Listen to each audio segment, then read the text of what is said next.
हरे कृष्णा। ओम नमो भगवते वासुदेवाय। ओम नमो भगवते वासुदेवाय। ओम नमो भगवते वासुदेवाय। हम लोग श्रीमद् भागवतम कैंटो 1 चैप्टर 12 आज स्टार्ट कर रहे हैं। हमने लास्ट चैप्टर 11 कंप्लीट किया था। जिसमें बात यहाँ तक आई थी, चैप्टर का टाइटल क्या था? भगवान कृष्ण का द्वारिका में प्रस्थान। तो भगवान बहुत टाइम बाद, महाभारत के युद्ध के बाद वापस हस्तिनापुर से द्वारिका गए हैं। तो कैसे उनका स्वागत हुआ द्वारिका में, जब उनकी रानियों ने, जब उनकी माँ ने, पिता ने और बाकी द्वारिका वासियों ने उन्हें देखा, तो सबका क्या रिएक्शन था, किस तरीके से भगवान का स्वागत किया, ये सब हमने देखा था। अब आज जो चैप्टर स्टार्ट हो रहा है 12, उसका टाइटल है महाराज या सम्राट परीक्षित का जन्म। इधर भगवान द्वारिका आ गए हैं। अब बताया जा रहा है कि वहां हस्तिनापुर में क्या हो रहा है।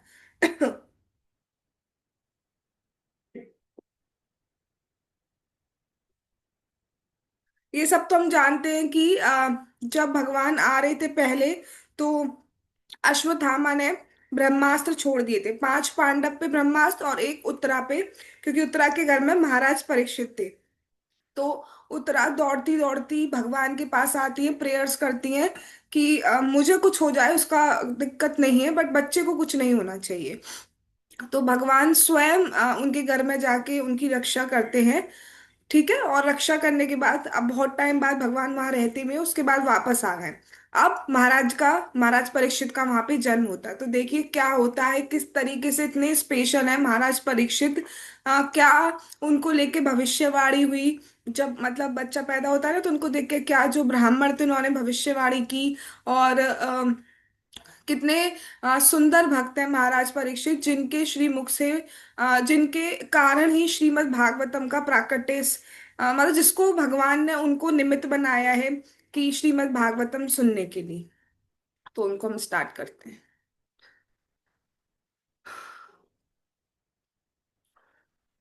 सम्राट परीक्षित का जन्म।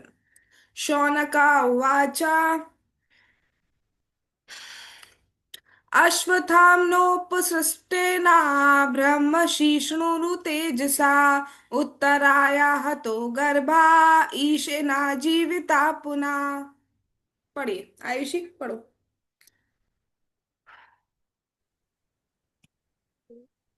शौनक मुनि ने कहा, महाराज परीक्षित की माता उत्तरा का गर्भ अश्वत्थामा द्वारा छोड़े गए अत्यंत भयंकर तथा अजय ब्रह्मास्त्र द्वारा विनष्ट कर दिया गया, लेकिन परमेश्वर ने महाराज परीक्षित को बचा लिया। हरे कृष्ण। ठीक है, जैसा भी हमने डिस्कशन किया कि अश्वत्थामा ने ब्रह्मास्त्र छोड़े थे आ, महाराज परीक्षित पर, उत्तरा पर।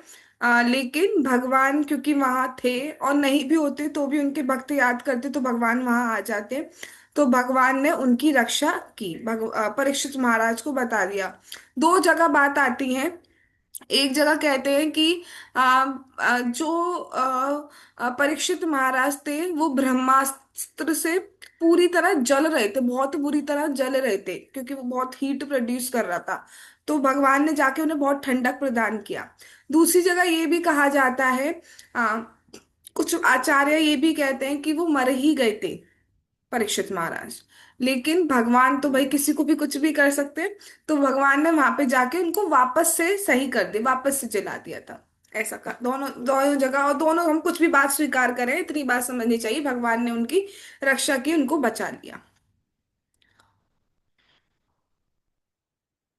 तस्य जन्म महाबुद्धे कर्माणि च महात्मना निधनं च यथैवासीत् प्रेत्यागतवान् यथा। रांशी पढ़ो। हरे कृष्णा। अत्यंत बुद्धिमान तथा महान भक्त महाराज परीक्षित उस गर्भ से कैसे उत्पन्न हुए, उनकी मृत्यु किस तरह हुई और मृत्यु के बाद उन्होंने कौन सी गति प्राप्त की। हरे कृष्ण। ठीक है। तो अब शौनक जो ऋषि बैठे हैं सूत गोस्वामी से पूछ रहे हैं कि महाराज परीक्षित जो इतने महान भक्त हैं वो फिर कैसे उत्पन्न हुए, फिर उनकी मृत्यु किस तरीके से हुई, और मृत्यु के बाद उन्हें कौन सी गति प्राप्त हुई। ये प्रश्न क्यों किए जा रहे हैं? कोई बता सकता है क्यों किए जा रहे हैं? क्यों क्यों वो जानना चाह रहे हैं महाराज परीक्षित के बारे में? क्योंकि जब महाराज परीक्षित की बात आएगी तो ये भी बात आएगी कि उन्होंने मृत्यु से पहले क्या करा, श्रीमद् भागवतम सुनी। श्रीमद् भागवतम में क्या है, कृष्ण कथा। तो इनडायरेक्टली और डायरेक्टली शौनक जी जो हैं, जो अपने 88,000 शिष्यों के साथ बैठे हुए हैं, वो भगवान की कथा सुनना चाहते हैं। तो जब जब हम भक्त के बारे में सुनते हैं, भक्त की बात करते हैं, तो भगवान से लिंक उनका होगा ही होगा। तो अपने आप ही ऑटोमेटिकली कृष्ण कथा का प्रवाह हो जाता है। इसलिए पूछा जा रहा है। ये क्यों नहीं पूछ लिया है एल्बर्टो आइंस्टीन कौन है, ये क्यों नहीं आते हैं भागवतम में ये सारे क्वेश्चन, ग्राम बेल कौन है, ये सब क्यों नहीं, क्योंकि इनसे कृष्ण कथा का उद्गम नहीं होगा। ठीक है जी, इसलिए पूछे जा रहे हैं महाराज परीक्षित कैसे उत्पन्न हुए, उनकी मृत्यु कैसे हुई, इनको कौन सी गति प्राप्त हुई, क्योंकि हम सभी जानते हैं उनकी गति क्या है। तद इदम श्रोतुम इच्छामो गदितुम यदि मन्यसे ब्रूहि नाश्रद दधानाम यस्य ज्ञानमदाच्छुका। ममता माता जी पढ़िए। हरे कृष्णा। हम सभी अत्यंत आदर पूर्वक उनके महाराज परीक्षित के विषय में सुनना चाहते हैं, जिन्हें सुखदेव गोस्वामी ने दिव्य ज्ञान प्रदान किया। कृपया हमें इस विषय में बताएं। हरे कृष्णा। ठीक है। तो शौनक ऋषि पूछ रहे हैं कि हम बहुत डिटेल में जानना चाहते हैं महाराज परीक्षित के बारे में, कि वो कैसे प्रकट हुए, उनमें ऐसे क्या गुण थे जो स्वयं श्री सुखदेव गोस्वामी ने उन्हें इतना इतना महान ज्ञान, उन्हें सर्वोत्कृष्ट ज्ञान यानी कि श्रीमद् भागवतम का ज्ञान प्राप्त किया है। तो कृपया हमें इसके बारे में बताएंगे, क्योंकि अगर महाराज परीक्षित की बात आएगी तो श्रीमद् भागवतम की बात आएगी आएगी। श्रीमद् भागवतम की बात का अर्थ ही है कि कृष्ण की बात आएगी आएगी। सूता उवाच आपिपलद्धर्मराजापेतवद् रञ्जयना प्रजः निष्प्रया सर्वकामेभ्यः कृष्णपादानुसेवया। पढ़िए।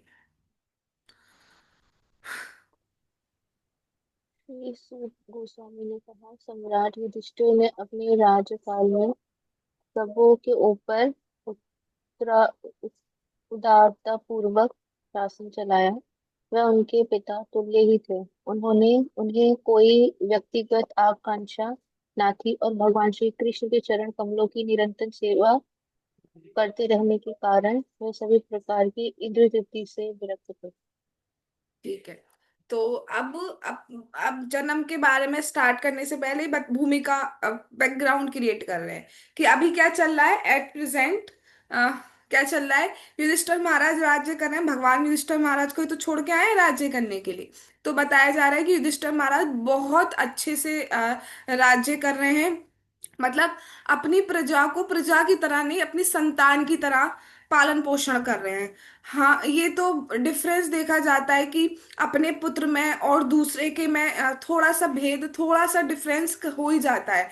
लेकिन महाराज युधिष्ठिर जो है वो अपनी पूरी प्रजा का पालन जो है वो अपनी संतान की तरह ही कर रहे हैं। और जैसे हम आजकल देखते हैं कि अगर गवर्नमेंट की तरफ से, चाहे कोई भी गवर्नमेंट हो, हम किसी पर पर्टिकुलर पर नहीं बोल रहे, किसी कोई भी गवर्नमेंट हो, उसे कुछ ना कुछ टैक्स चाहिए होगा, रिटर्न में कुछ ना कुछ चाहिए होगा। या फिर हम और किसी पर्सनल एक्सचेंजेस भी देखें किसी के साथ, तो उनको रिटर्न में कुछ ना कुछ चाहिए होगा। लेकिन महाराज युधिष्ठिर का ऐसा कुछ नहीं था। वो कुछ नहीं चाहते थे।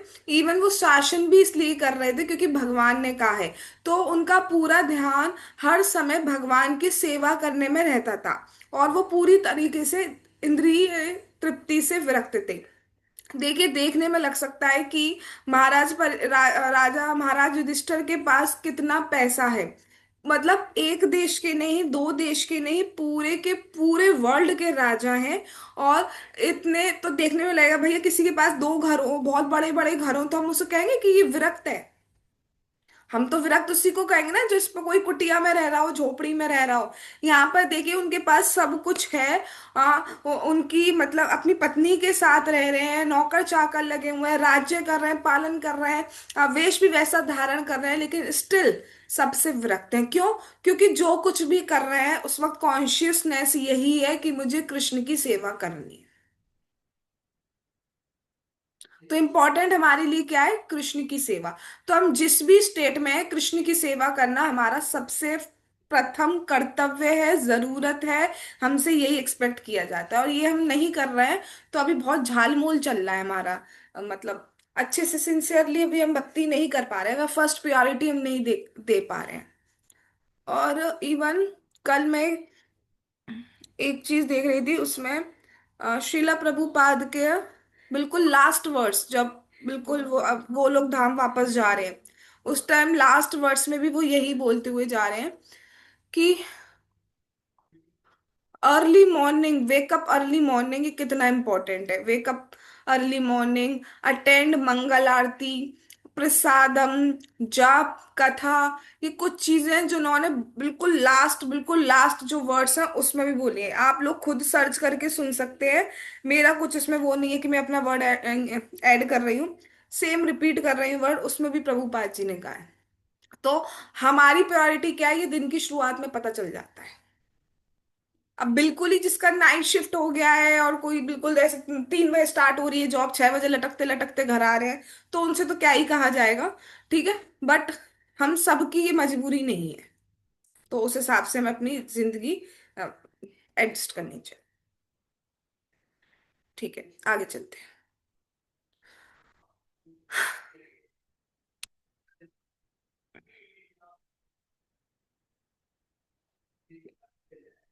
संपदा कृतवो लोका महिषी भ्रातरो मही जम्बू द्वीपाधिपत्यम च यशश्चा त्रिविधम त्रिदिवम गतम। पढ़ो। हरे कृष्ण। महाराज युधिष्ठिर की संसारिक उपलब्धियों सद्गति प्राप्त करने के लिए किए जाने वाले यज्ञों, उनकी महारानी, उनके पराक्रमी भाइयों, उनके विस्तृत भूभाग, पृथ्वी ग्रह पर उनका सार्वभौम आधिपत्य तथा उनकी ख्याति आदि के समाचार स्वर्ग लोक तक पहुंच पहुंच गए। हरे कृष्ण। कभी आपने देखा है आपकी बड़ाई करने के लिए आपके टेरेस पर कोई इंद्र आ रहे हूँ, अग्निदेव आ रहे हूँ? कभी नहीं। हमारे ऐसे कार्य ही नहीं है। जब बहुत धर्म का शासन होता है, महान भक्त होता है, तो उसको देखने के लिए भी देवी देवता आते हैं। तो महाराज युधिष्ठिर इतना इतना धर्मराज कहे जाते हैं, इतना अच्छा शासन कर रहे थे, इतना अच्छा शासन जैसा आइडियल जो होता है ना, जैसा भगवान चाहते हैं एज इट इज वैसे कर रहे थे। मतलब इस तरीके से शासन कर रहे थे कि उनकी प्रजा को भक्ति करने का मौका मिल रहा था, वो भी भक्ति कर रहे थे। राजा जैसा प्रजा वही करती है। तो राजा इतना अच्छा है, राजा स्वयं उसका पालन कर रहा है और अपनी प्रजा को भी उसका पालन करवा रहा है। ठीक है। और साथ ही साथ ऐसा नहीं है कि ठीक है राजा बन गए हैं, साथ ही साथ यज्ञ भी करते थे। जैसे हमने सुना है रासुए यज्ञ किया, अश्वमेध यज्ञ किए, तो यज्ञ भी करते थे महाराज। ठीक है। एक लेक्चर में मैंने सुना था कि जैसे हम भक्त हैं, ठीक है, तो भक्त अगर हम बन जाते हैं तो हमें कर्म कांड करने की हमसे अपेक्षा नहीं रह जाती है, पूरी तरह भक्ति कर रहे हैं। लेकिन अगर हमारी कैपेबिलिटी है, अगर हमारी कैपेसिटी है, तो हमें करना चाहिए, नहीं तो फिर वो कृपण कहा जाता है, चोर कहा जाता है। तो ऑल दो महाराज युधिष्ठिर बहुत महान भक्त हैं, भक्ति कर रहे हैं, डायरेक्टली नाम जाप कर रहे हैं, सब कुछ कर रहे हैं, लेकिन फिर भी यहाँ पे यज्ञ क्यों कर रहे हैं? क्योंकि वो सम्राट हैं, और सम्राट के पास खूब पैसा आदि है, तो उनको दान देना चाहिए। तो इसलिए यज्ञ करना चाह रहे, किया जा रहा है उनके द्वारा। अब उनकी महारानी जो है, उनकी ख्याति, वो कितनी महान पतिव्रता स्त्री है, और साथ ही वो भी भगवान की कितनी बड़ी भक्त है। उनके भाई, कभी भाइयों में आपस में झगड़ा नहीं हुआ कि मुझे राज्य दे दे, मुझे राज्य दे दे, नहीं। पूरा बिल्कुल अपने भाइयों का साथ देते थे। इतना बड़ा भूभाग पूरे भारतवर्ष पे जो है शासन कर रहे थे। तो इतना अच्छा कर रहे थे, इसकी ख्याति कहाँ तक पहुंच गई? स्वर्ग लोक तक पहुंच गई। सिंकिंग इन।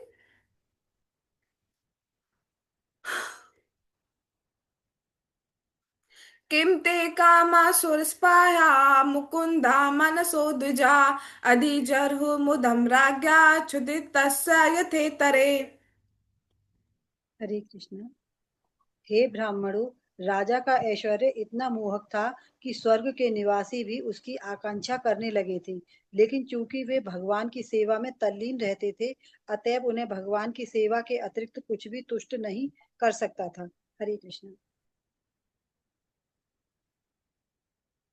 इसका थोड़ा सा तात्पर्य और पढ़ लीजिए माता जी यहाँ तक का।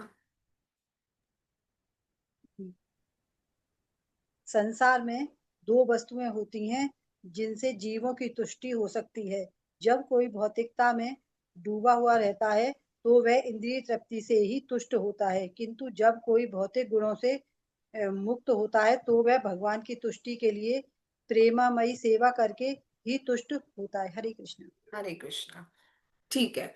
तो हम सभी जानते हैं कि जो स्वर्ग का सुख है, जो स्वर्ग का ऐश्वर्य है, उसको कंपैरिजन पृथ्वी के उससे नहीं किया जा सकता। बहुत बहुत लाखों गुना सुख ज्यादा है।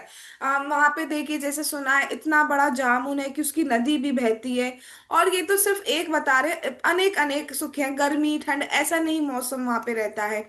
बीमारियां नहीं आती हैं, बूढ़े नहीं होते हैं वहां पर। इस तरीके का नहीं रहता है, तो इस तरीके के कष्ट नहीं है, तो सुख ज्यादा है ना, वहाँ बहुत ऐश्वर्य है। लेकिन स्टिल जब धर्मराज, जब महाराज युधिष्ठिर राज्य कर रहे हैं, तो वहां के लोग, जहाँ पे करोड़ों गुना ऐश्वर्य ज्यादा है, वहां के लोग भी यहाँ आना चाह रहे हैं, यहाँ पे रहना चाह रहे हैं। वो भी पृथ्वी लोक की कामना कर रहे हैं। तो सोचिए कि जब वो, मतलब उनको अपना ऐश्वर्य कम लग रहा है इतना ज्यादा। ऐसा कहा जाता है कि जब जब पृथ्वी पे बहुत अच्छे से शासन होता है, किसी भी तरीके का झूठ, झूठ, हिंसा और शोषण, ये सारी चीजें नहीं होती हैं, तो पृथ्वी बहुत प्रसन्न होती है। तो भूदेवी ना अब बहुत अच्छी अच्छी चीजें देती हैं, अच्छा अच्छा खाद्य पदार्थ देंगी, फ्रूट्स देंगी, वेजिटेबल्स देंगी।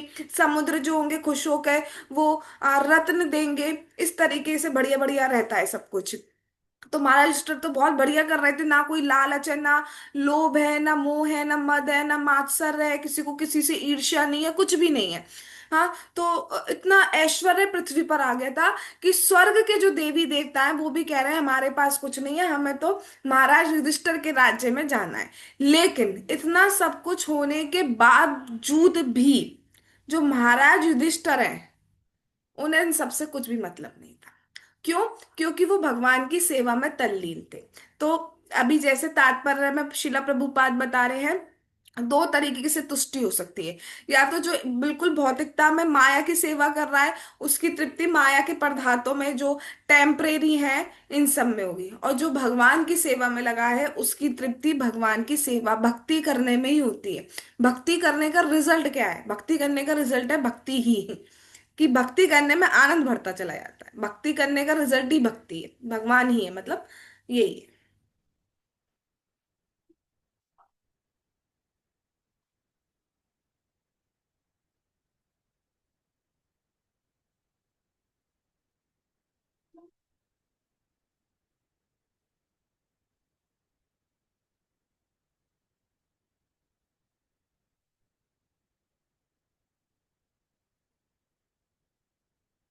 ठीक है। मातुर गर्भगतो वीरा सा तदा भृगुनंदना ददर्शा पुरुषं कंचित दह्यमानोऽस्त्र तेजसा। पलक पढ़ो। हे भृगुपुत्र शौनक, जब महान योद्धा बालक परीक्षित अपनी माता उत्तरा के गर्भ में थे और ब्रह्मास्त्र के ज्वलंत ताप से पीड़ित थे, तो उन्होंने परमेश्वर को अपनी ओर आते देखा। ठीक है। अब बात जो सूत गोस्वामी कथा सुना रहे हैं कि शौनक जी अब वहीं से स्टार्टिंग कर रहे हैं कि जब अश्वत्थामा ने वाण छोड़ा था, वाण भी कौन सा था? ब्रह्मास्त्र, जिसकी काट कोई नहीं है। तो अब फिर, अब वो जो ब्रह्मास्त्र था, माता उत्तरा के गर्भ में प्रवेश कर गया। और महाराज परीक्षित वही है। तो जो ब्रह्मास्त्र है ना वो उनको बहुत ज्यादा पीड़ा दे रहा है, बहुत ज्यादा जला रहा है। लेकिन तभी उन्होंने क्या देखा कि एक ब्लूइश कॉम्प्लेक्शन में, गोल्डिश येलोइश क्लोथ्स में पहने हुए कोई आ रहा है, यानी कि भगवान आ रहे हैं। तो वो जल रहे हैं लेकिन फिर भी छोटे से हैं, छोटी छोटी आंखों से जो है वो देख रहे हैं कोई आ रहा है, ब्लूइश ब्लूइश सा भगवान मतलब आ रहे हैं। अब क्या हुआ? अंगुष्ठ मात्रम अमलम स्फुरत पुरटमौलिनम अप्यव्यदर्शनम श्यामम तडिद्वासा समुच्चितम।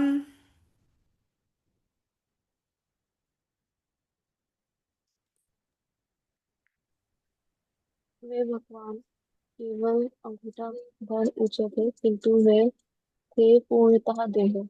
उनका शरीर अत्यंत सुंदर श्याम वर्ण का तथा अच्युत था, और उनका वस्त्र बिजली के समान चमचमाता पीत वर्ण का तथा उनका मुकुट देदीप्यमान सोने का था।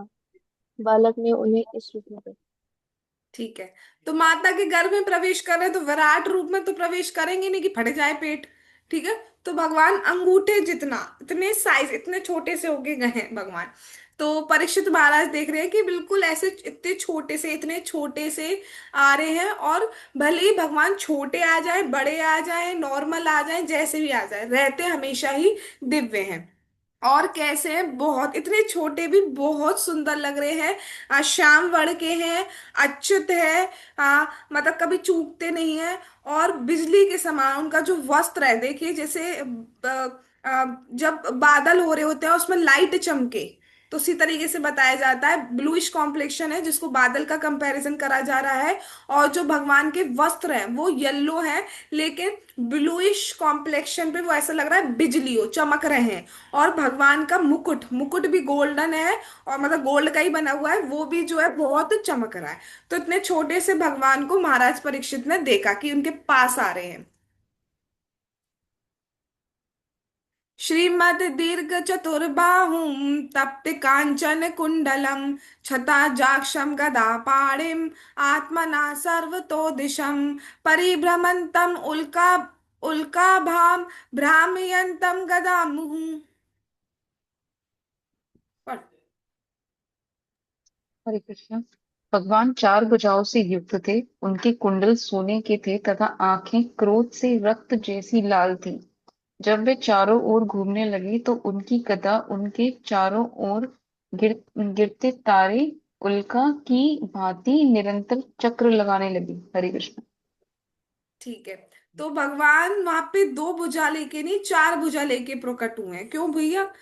वो उसका वर्णन तो और दो आगे आएगा कि एक तरफ से चक्र भी घुमा रहे हैं और एक तरफ से गदा भी घुमा रहे हैं।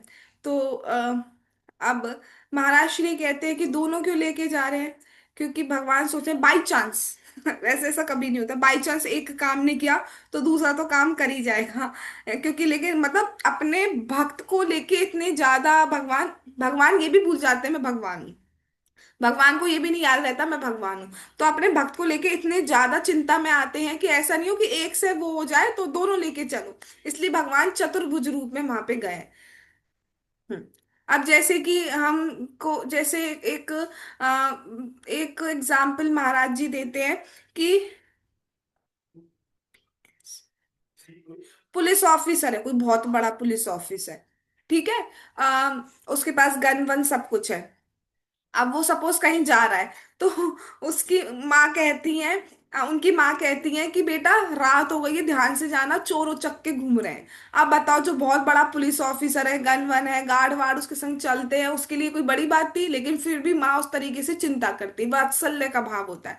इसी तरीके से ऑल दो भगवान भगवान है, उनको क्या एक सेकंड में वहीं से वहीं सब कुछ खत्म कर सकते थे, लेकिन फिर भी प्रेम इतना ज्यादा है कि चार भुजाओं में प्रकट हो रहे हैं कि गलती से भी कुछ ना हो जाए। उसके बाद बता रहे हैं भगवान कुंडल भी पहने हुए हैं, सोने के कुंडल पहने हुए हैं। और बहुत ही कम सुना होगा आपने भगवान कृष्ण को गुस्से में, बहुत ही कम। भगवान बहुत ही कम गुस्सा करते हैं। क्यों? लेकिन जब भक्त की बात आती है तभी इतना गुस्सा करते हैं। तो इतना गुस्सा आ रहा है कि क्रोध जैसी लाल आंखें हो गई, ये तो हमने कभी नहीं सुना है। इवन हम देखते हैं ना, भृगु मुनि ने जब भगवान के चेस्ट पर प्रहार किया, स्टिल भगवान कह रहे हैं कि आपके पैर में नहीं लग गई हो, मेरा वक्ष जो है वो हार्ड है, कठोर है, आपके चरण तो बहुत कोमल है। भगवान को बिल्कुल भी गुस्सा नहीं आया। यहाँ भगवान की आंखें लाल हो रही है क्रोध से। क्यों? क्योंकि भक्त पर प्रहार हो रहा है। अब भगवान क्या कर रहे हैं, परीक्षित महाराज बीच में हैं और चारों ओर ऐसे ऐसे ऐसे प्रदक्षिणा कर रहे हैं, एक तरीके से चारों ओर घूम रहे हैं। और उनकी गदा उनके चारों ओर, बिल्कुल ऐसी गदा भी घुमाते चले आ रहे हैं। ऐसा लग रहा है गदा घुमाने का जैसे कि वो उल्का पिंड गिरते हैं ना, उसको क्या बोलते हैं, पुच्छल तारा, जब वो क्या बोलते हैं, मीटियोरॉइड्स, यही। यही बोल रहे हैं। हाँ, तो जो भी टॉइट्स था ये गिरते हैं, तो ऐसा लगता है, मतलब देखे होंगे, किसी ने देखा है ऐसा? हाँ, देखा है। हाँ, तो जिसने नहीं देखा है तो वो समझ लो कि ऐसा लग रहा है स्टार जो होते हैं, तारे सितारे, वो गिर रहे हैं एक तरीके से, इतना बस झलक सी बता रही हूँ। तो ये जो गिर रहे हैं, तो ऐसा लग रहा था भगवान इतनी जल्दी इतनी स्पीड में चला रहे हैं, इतनी स्पीड की वो गदा का जो डंडा होता है वो तो दिख ही नहीं रहा है। ऐसा लग रहा है कि स्टार है वो जो बिल्कुल गिर रहा है, गिर रहा है, गिर रहा है, इतनी स्पीड से जो है भगवान गदा घुमा रहे हैं। अजस्तेजा स्वगदया निहारमिव गोपति विधमन्तं सनिकर्षे परे झटका इत्यसो। ममता माता जी पढ़िए। हरे कृष्णा। भगवान उस ब्रह्मास्त्र के तेज को विनष्ट करने में इस प्रकार संलग्न थे जिस तरह सूर्य ओस की बूंदों को उड़ा देता है। वे बालक को दिखाई पड़े तो वह सोचने लगा कि वे कौन थे। हरे कृष्ण। ठीक है, तो पूरी तरीके से भगवान जो है ब्रह्मास्त्र को भस्म करने में, ब्रह्मास्त्र को विनष्ट करने में लगे हुए हैं। अब वो बालक सोच रहा है ये इतना दिव्य कहाँ से आए। अब सोचिए, ऐसा तो हमने आज तक नहीं सुना है जिसने गर्भ में ही भगवान के दर्शन कर लिए। वो है महाराज परीक्षित। तो ऐसे भक्त के बारे में क्यों नहीं पूछेंगे शौनक ऋषि, जिसने दर्शन भगवान के गर्भ में ही कर लिए। पहला केस। विधूयातन में आत्मा भगवान धर्म विभु मिशतो दशमासस्या तत्रैवांत ददे हरि। पलक पढ़ो।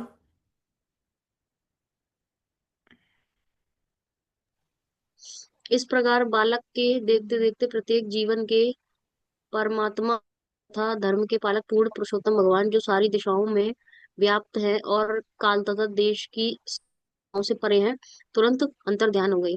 ठीक है, तो उस ब्रह्मास्त्र को विनष्ट करने के बाद भगवान जो है वहां से अंतर ध्यान हो गए। वो बच्चा यानी कि महाराज परीक्षित देख ही रहे, उस बालक को निहार ही रहे, लेकिन इतने में भगवान अंतर ध्यान हो गए, चले गए जब विनष्ट कर दिया। तो अब उसके बाद क्या हुआ, भगवान जब चले गए, हाँ, उसके बाद क्या हुआ वो भगवान ने चाहा तो हम कल देखेंगे, आज हम यही रुक गए। जगत गुरु श्रीला प्रभुपाद की जय, श्रीमद् भागवतम महापुराण की जय, श्री श्री गौर निताई की जय, श्री श्री कृष्ण बलराम की जय, श्री श्री ललिता विशाखा राधे श्याम की जय, श्री वृंदावन धाम की जय, हरे कृष्ण महामंत्र की जय, श्री जगन्नाथ श्री बलदेव श्री सुभद्रा महारानी की जय, निताई गौर प्रेमानंदे, हरि हरि बोल। हरे कृष्णा कृष्णा कृष्णा हरे हरे, हरे राम राम राम हरे हरे। कार्तिक मास की जय, दामोदर भगवान की जय। वांछा कल्पतरुभ्यश्च कृपा सिंधु च पतितानां पावनेभ्यो वैष्णवेभ्यो नमो नमः। All glories to assembled devotees. Hare Krishna. Thanks for coming.